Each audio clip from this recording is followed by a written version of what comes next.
What is the most effective way of adding voters to your party? Well, it's simple. You import them from other countries and then turn them into U.S. citizens, assuring that they will vote for you. That's exactly what the Biden administration is doing right now. Don't take my word for it. Take the word of the New York Times, your most trusted source of news. Their bombshell new report out on Joe Biden. This is the New York Times. Their plan to fast-track citizenship for illegal immigrants. This isn't just some policy tweak. This is a strategy aimed squarely at reshaping the electorate before the 2024 election. It's stunning. And it's all out there in the open for you to see, right? It's all out there in the open. So why should you care? Well, according to the New York Times, the federal government is processing citizenship requests at the fastest rate that we have seen in a decade.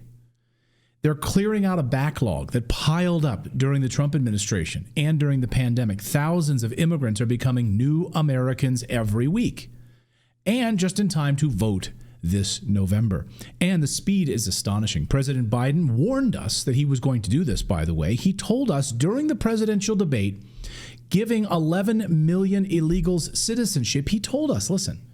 So why should voters trust you with an immigration overhaul now? Because we made a mistake. It took too long to get it right. It took too long to get it right. I'll be president of the United States, not vice president of the United States. And the fact is, I've made it very clear. Within 100 days, I'm going to send to the United States Congress a pathway to citizenship for over 11 million undocumented people. And all of those so-called dreamers, those DACA kids, they're going to be immediately certified again to be able to stay in this country and put on a path to citizenship. The idea that they are being sent home by this guy, and they want to do that, is they've gone to a country they've never seen before. I can imagine you're 5 years old, your parents are taking you across the Rio Grande River, and it's illegal. And you say, oh, no, Mom, leave me here. I'm not going to go with you. They've been here. Many of them are model citizens. Over 20,000 of them are first responders out there taking care of people during this crisis. We owe them. We owe them.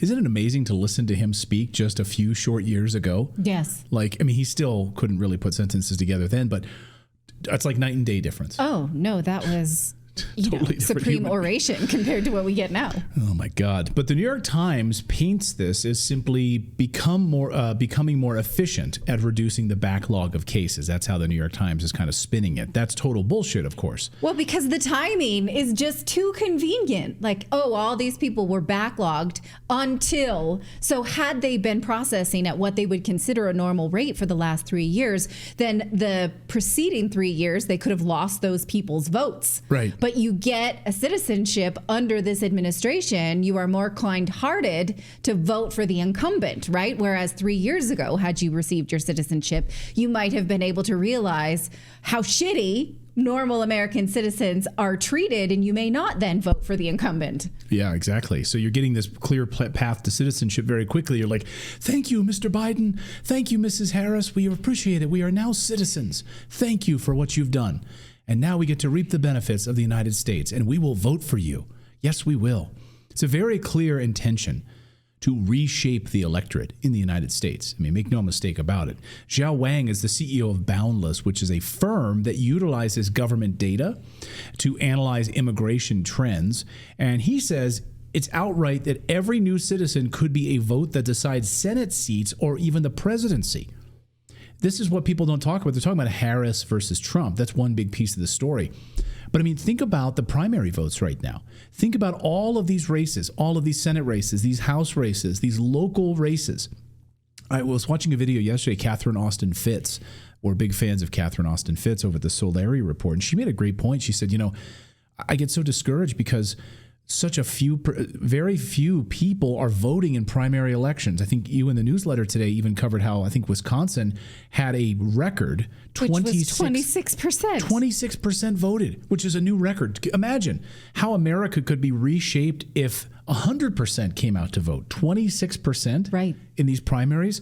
And imagine now just a few illegal immigrants who are now citizens voting in those particular elections in these blue states. Well, think about it for a second. Have you ever seen such a focused effort to close this close to a major election? I haven't. I can't think of a time. I was racking my historical brain going back. Yes, stimulus checks, things like that, but nothing like this. This is on a whole other level, really putting people on these voter rolls. Picture key battleground states like Georgia, Arizona, Nevada, Pennsylvania. These are states both Kamala Harris and Donald Trump right now must win. Now imagine thousands of new voters in these states potentially swinging the election's outcome. MSNBC this morning doing backflips, excited that their new polling shows Harris suddenly winning in these key battleground states. Watch. Right. This race has been reset, certainly since May, but even since July when President Biden dropped out. Look, back in May, we saw Biden trailing in all of the swing states, or at best tied. Right now, Harris is either leading or tied with Trump in those swing states. There's one state, Nevada, which she's still trailing in. But overall, if you look at those 7 swing states, Harris is up, again, within the margin, but up 48-47. Biden was down by 3 points. So it's a reset. What's to me the most remarkable piece of this poll, it's what we've been seeing in surveys now that have been coming out in the last week or so, is how little she has been burdened, shall we say, by her association with the administration. She's the sitting vice president, and yet 59% of voters in these swing states think that she is basically the change candidate. She's turning the page from Trump and Biden. She is a generational change, obviously. Yeah, generational That's actually, change. wait, I'm shocked to see MSNBC airing that, because yes, we are pretending that she's new here. Right. And she's not. Unburdened by what has been. And that pundit was as shocked as I am that people are pretending that she is a brand new person. Well, today she's a rookie of the year, you guys. Well, today President Biden was leaving to get on Air Force or Marine One helicopter, and reporters were able to ask him like 4 quick questions. And one of the questions was about the economy and Kamala Harris. And Biden basically said, no, she's a part of this administration. Her economic record is with me. So I don't know if that was a slap. Like he basically threw her under the bus. He's like, because she's trying to distance herself right now from his economic record. Right. Like, when I'm president, we won't have inflation. We won't have this prices. We won't have all of this. I'm going to fix it. I just haven't, because I like having solutions in my back pocket and not using them. So Biden threw her under the bus today, saying, no, she's right there with me. She's right there with Bidenomics. It's unbelievable. This isn't just about winning an election, folks. This is about fundamentally altering who gets to vote in this country, with these illegal immigrants now getting this path to citizenship. You know they want to crap all over the great replacement theory, often dismissed, of course, as a conspiracy. It's changing, though, from theory to reality right before our eyes. When criticized, of course, it's labeled a conspiracy. People, that's a conspiracy. That reporter in Australia slammed Tucker Carlson. Like, you talk about great replacement theory. And he's like, it's not a theory. And then it's celebrated when it's called a demographic shift, right? Because they use race to throw it in the trash. They're saying white people are replaced, and he says absolutely not. Black Americans are being replaced as well. So are Hispanic Americans. Native-born Americans absolutely are being replaced, and the demographics show it. It's not a racial issue. No. It's a citizenship issue. Yeah, it has nothing to do with skin color. But they applaud this demographic shift, and they're it's not a great replacement theory. It's demographics, and it's good for us. It's good for the United States of America. Biden admitted himself to this demographic fact. It's not a theory or a conspiracy. He called this years ago. Listen. The second thing in that black box, an unrelenting stream of immigration, nonstop. Folks like me who were Caucasian of European descent, for the first time in 2017, will be in an absolute minority in the United States of America. Absolute minority. Fewer than 50% of the people in America from then and on will be white European stock. That's not a bad thing. That's a source of our strength. Again, that's race baiting. That's why we see Black Lives Matter movement even speaking out against a great replacement, saying our vote is not counting. We are native-born Americans, and we are being replaced too. We need to pay attention to this, not in terms, again, of skin color, but in terms of native-born citizenship. Right, and so you have, Black Lives Matter, great example, when Kamala Harris was just selected. No one voted for her, but she was now selected, didn't have to go through any primaries or anything. Black Lives Matter came out and said, what the hell? This is treason. Right. This is... We lost our lives for the right to vote. Many of our ancestors did. So what is this shit? Yeah, we fought our whole lives to be able to vote, and now you're not letting us vote. It's unbelievable. This scheme is funded. You might be wondering who's behind all of this.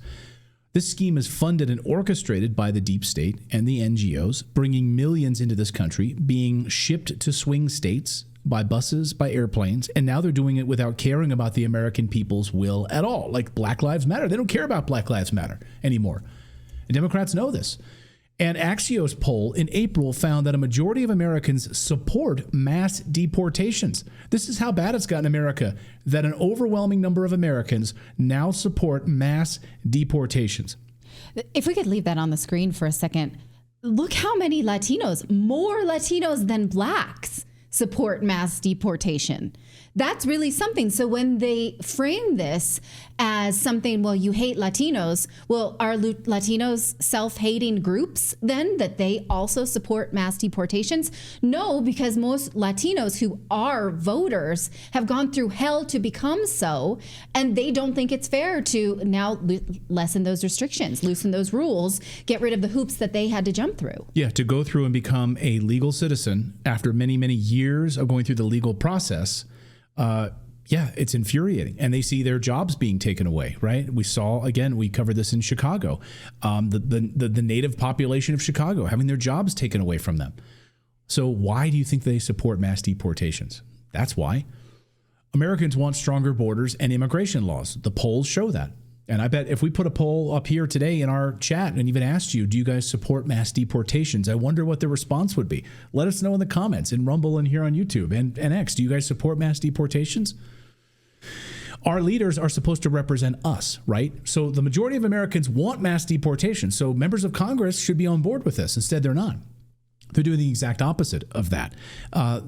So how is flooding the electorate with new voters who may not share our values serving the American public? The answer is not at all. Let's call it what it is. This is an administrative coup, an attempt to cement long political power regardless of what the electorate thinks. Put in place a permanent Democratic majority across the United States, doing it with illegal immigrants and giving them a path to citizenship and giving them citizenship, not just a path. Bring them here and then giving them citizenship. And there's even more at stake here. We have a tidal wave of new citizens. Doesn't just reshape the immediate electoral landscape. Voting is one thing. It changes the cultural and the social fabric of America forever. These people are not going to integrate into our society. We pride ourselves on sort of being a melting pot. You've always heard of America's a melting pot, the great melting pot. We always hear about that. But what happens when you overfill a pot? It overflows and spills on the floor, and it ruins everything. Well, that's a good example. If you want to melt things together, you don't throw a bunch of things in and turn the temperature on high, right? That's Melting requires a slow burn. Right. And that is exactly what we have had, which creates this culture, which is a hodgepodge of many cultures that we pride ourselves on. We can have that. And any culture can have that, right? But it has to be a slow burn so that people can properly assimilate, or so that we have the resources to take care of people like this. It's not just like throw it all into the pot and burn it. No, because it creates a disaster, and it's a total collapse of the system when you do it this way. You're not going to, think about neighborhoods, the overwhelming school systems. How are you going to do this? Well, we're already seeing it in a lot of sanctuary cities. You're seeing it in Denver. You're seeing it in Chicago. You're seeing we see it in Sweden. Yeah. Mass exodus in Sweden. People just don't want to live there. You want to live in Sweden? No. I don't. No, I don't. Also, they have about a 60% tax rate to get nothing. You get nothing for that, except free health care, but it's overrun because of the broken immigration system. Do we have any Swedes watching us this afternoon? Let us know in the comments. So ask yourself, what kind of country do you want to leave for your kids and grandkids right now? Do you want there to be one where the electorate is fundamentally transformed by a few globalists? Because that's what's happening in the United States. A group of unelected globalists are running the show. Don't fall for it, folks. Why rush to grant citizenship for illegal immigrants before the election? It's all about reducing backlogs and increasing efficiency, is what they say, right? So then why the rush suddenly now? Like, why is there this immediate push? If it's just about increasing efficiency and just getting through some backlogs, why is suddenly the New York Times writing a whole report on they're rushing to get this done right now? Don't fall for it.